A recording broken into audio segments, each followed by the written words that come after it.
Para poder hablar de la clasificación de los bienes, tenemos que remitirnos al libro segundo de nuestro actual Código Civil ecuatoriano, en el cual podemos observar de los bienes y su dominio, posesión, uso, goce y limitaciones. La primera gran clasificación de los bienes está detallada en el artículo 583 del Código Civil ecuatoriano, el cual dice: los bienes corporales e incorporales. Los bienes consisten en cosas corporales o incorporales. Corporales son las que tienen un ser real y pueden ser percibidas por los sentidos, como una casa o un libro. Incorporales las que consisten en meros derechos, como los créditos y las servidumbres activas. Dentro de los bienes corporales podemos distinguir los bienes muebles de los bienes inmuebles. Esto podemos encontrarlo en el artículo 584 del Código Civil. Como primera clasificación encontramos las cosas muebles, que en el artículo 585 del Código Civil nos dice que muebles son las que pueden transportarse de un lugar a otro, sea moviéndose por sí mismas, como los animales, que por eso se llaman semovientes, sea que solo se muevan por una fuerza externa, como las cosas inanimadas. Exceptúanse las que, siendo muebles por naturaleza, se reputan inmuebles por su destino, según el artículo 588. Dentro de los bienes muebles también podemos clasificarlos por su naturaleza, por anticipación o por el objeto a que se aplique el derecho. La principal característica de los bienes muebles por su naturaleza son simplemente los que pueden transportarse, como por ejemplo menaje de casa, mientras que por anticipación son aquellos bienes muebles que suelen ser inmuebles por naturaleza, sin embargo se los considera muebles por el fin que van a tener. En este caso, un ejemplo claro sería las flores de una florícola, que en un principio son inmuebles por naturaleza ya que están adheridas al suelo, sin embargo una vez que han sido cosechadas se convierten en bienes muebles ya que podrán ser comerciadas a una tercera persona. Tenemos que tener en cuenta dos características muy importantes, que son la de consumibilidad y fungibilidad. Tenemos que decir que son fungibles las cosas que se pueden reemplazar por bienes de las mismas características, mientras que los no fungibles son cosas no reemplazables por tener características propias, esto es cuerpo cierto. Mientras que en la consumibilidad decimos que los bienes son consumibles si se destruyen con el primer uso y que son no consumibles cuando soportan más de un uso. Los bienes corporales de inmuebles son los que se consideran aquellos que están íntimamente relacionados y ligados al suelo, unidos de modo inseparable, física o jurídicamente, como las casas, fincas y parcelas. En nuestro Código Civil ecuatoriano se encuentra estipulado en el artículo 586, la cual dice que los inmuebles, fincas o bienes raíces son las cosas que no pueden transportarse de un lugar a otro, como las tierras y minas y las que adhieren permanente a ellas, como los edificios y los árboles.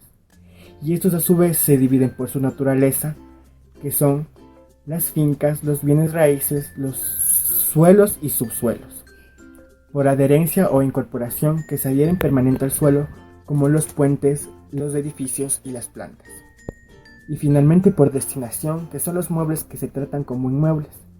Un claro ejemplo son los muebles de restaurantes y hoteles. En el artículo 588 dice que se reputan inmuebles aunque por su naturaleza no lo sean, las cosas que están permanentemente destinadas al uso, cultivo y beneficio de un inmueble. Sin embargo, de que pueden separarse sin detrimento, tales son por ejemplo las losas de un pavimento, los tubos de las cañerías, los utensilios de labranza, etc. Y las cosas incorporales son las que no se pueden tocar, constituyen un derecho como una herencia y un usufructo. También encontramos los bienes comerciales y los no comerciales. Los bienes comerciales tienen una relación jurídica. Estos bienes comerciales se pueden vender, se pueden comprar. Un ejemplo de ello sería una casa, un carro. Los bienes no comerciales son los que no están dentro del comercio. Esto se ve en patrimonio del Estado, en ríos, calles, etc. También tenemos bienes principales y accesorios. Se los denomina de esta manera por cuanto entre dos cosas tienen una estrecha relación. La una, que tiene existencia jurídica autónoma, es principal, y la otra que está subordinada es accesoria. Esta clasificación es aplicable a las cosas corporales así como también a las incorporales. Ejemplo, el marco es un accesorio del cuadro, la servidumbre lo es del dominio y la hipoteca es del crédito. Todas las cosas son divisibles, ya sea física, intelectual o de cuota. Todas las cosas corporales admiten división física, pero que pueden ser fragmentadas. Sin embargo, la divisibilidad física referida por el código consiste en que las cosas pueden ser fraccionadas en partes homogéneas, es decir, en partes aptas para recomponer el cuerpo primitivo. Un ejemplo podría ser un litro de vino, una tonelada de arroz o el dinero. No así un cuadro o un animal vivo, porque el fraccionamiento destruiría el bien. Eso los convierte en bienes indivisibles. Otra clasificación de los bienes puede ser singular. Los bienes que se encuentran individualmente. Los bienes universales son el conjunto indiviso de bienes singulares, como por ejemplo la herencia. Además, existe la clasificación de los bienes simples y compuestos. Simples son aquellos que en sí mismo son de una indivisión de carácter unitario, como por ejemplo un caballo. Los bienes compuestos son las reuniones de cosas simples que por un vínculo físico conforman una unidad superior, como por ejemplo un edificio. La clasificación de los bienes en el tiempo.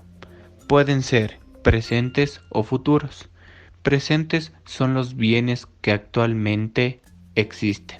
Los bienes futuros son los que no existen actualmente, pero podrían llegar a existir.